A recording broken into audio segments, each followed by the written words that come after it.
মানে আমি এটা মানে ভেৰিফিকেশ্যনত আহিছোঁ ডাঙৰ কল্যাণৰ ৰাস্তা যিটো সেইটোৰ কাৰণে আমি আহিছোঁ এটা হেৰি কৰিব। ক'ত আহিছিল? কি নাম? চাইফুদ্দিন আহমেদৰ যিটো বকৰ বৰপাৰা না? এইটো কল্যাণৰ মাটি গৈছেতো তাতে এটা ভেৰিফিকেশ্যনৰ কাৰণে আমি আহিছোঁ। অঁ, কি আছে মাটিত কিবা খেলি মেলি আছে?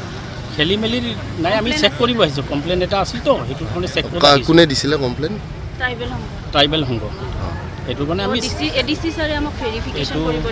আমি ভেৰিফিকেশ্যনৰ কাৰণে আহিছোঁ। তাতে আমি আহি মানে চেক কৰাৰ কাৰণে জাষ্ট আহিছোঁ। আমি আমাৰ নথিখিনি আমি ওলাই আমি চেক কৰি আছোঁ। তাতে মানে দুটা পাৰ্টিৰ মাজত মানে মাৰামাৰি মাৰপিট হ'ল আৰু তাৰপিছত আমি বন্ধ ৰাখিছোঁ। মানে আচলতে ঘটনাটোৰ হেৰিমতে হ'ল যে ১৭ নং ৰাষ্ট্ৰীয় ঘাইপথৰ যিটো কাম চলি আছে ফ'ৰলেণ্ডৰ, এই ফ'ৰলেণ্ডৰ কাম চলাত আমি কিছু অনিয়ম হোৱা বুলি আমাৰ মাজত ৰাইজৰ পৰা প্ৰেছাৰ আহিছিলে, মানে অভিযোগ আহিছিলে। সেই অভিযোগ মৰ্মে আমি ডিচিলৈকে এটা কমপ্লেইন দিছিলোঁ আৰু চিফ মিনিষ্টাৰলৈকে তাক প্ৰতিলিপি পঠিয়াইছিলোঁ। তাৰপিছতে সেই মৰ্মে আমাক 18/8/25 তাৰিখে এটা ADCৰ ওচৰত এটা হেৰি আছিল, কি আছিল, হিয়াৰিং আছিলে। সেই হিয়াৰিং মৰ্মে আমি বিচাৰিছিলোঁ যে আমাক এইটো হিয়াৰিঙৰ নহয়, এই হিয়াৰিঙৰ পৰাই আমাক এটা ভেৰিফিকেশ্যন লাগে যে সঁচা না মিছা। যদি সঁচা হয় তাৰ ওপৰত আপোনালোকে একশ্যন ল'ব, আৰু যদি মিছা হয়তো যেনেকৈ আছে সেনেকেই হ'ব।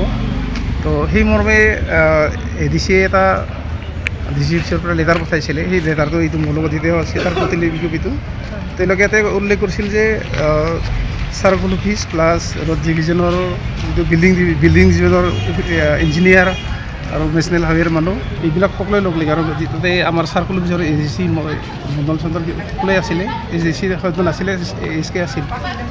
তো সেই মৰ্মে আমি এই ভেৰিফিকেশ্যনত আমি লগত আছিলোঁ। আমি ফাৰ্ষ্ট পাৰ্টি হিচাপে আমাক ভেৰিফিকেশ্যন মাতিছিলে লগত চাবৰ কাৰণে, সেই মৰ্মে আমি গৈছিলোঁ।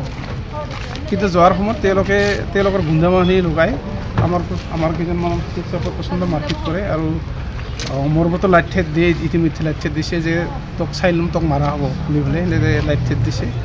গতিকে কোনে আক্ৰমণ কৰিলে? এইটো চাইফুদ্দিন আহমেদৰ ঘৈণীয়েক, নামটোতো মই নাজানো কি নাম। তাৰপিছত তাৰ জোৱায়েক, তাৰ ছোৱালী, তাৰ ল'ৰা, এই সকলোৱে লগ লাগে আৰু কেইজনমান আছে তাৰ গুণ্ডা বাহিনী হয়তো। আৰু তেখেতৰ হাতত পিষ্টলো আছিল হয়তো চাইফুদ্দিনৰ। মানুহবিলাকক আগতে চকুত স্প্ৰে মাৰি লৈ চকুত স্প্ৰে মাৰি বাকী মানুহবিলাকক প্ৰচণ্ড মাৰপিট কৰে।